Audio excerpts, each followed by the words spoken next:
وإلى مدين أخاهم شعيبا قال يا قوم اعبدوا الله ما لكم من إله غيره قد جاءتكم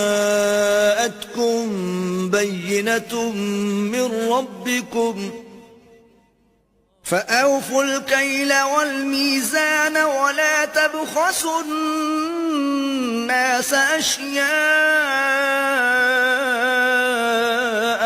ولا تفسدوا في الأرض بعد إصلاحها ذلكم خير لكم إن كنتم مؤمنين। और मदियन की तरफ उनके भाई शुएब को भेजा तो उन्होंने कहा कि कौम अल्लाह ही की इबादत करो, उसके सिवा तुम्हारा कोई माबूद नहीं।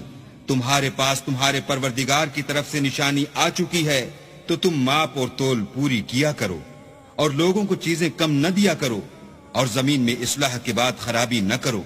अगर तुम साहिब ईमान हो तो समझ लो कि ये बात तुम्हारे हक में बेहतर है।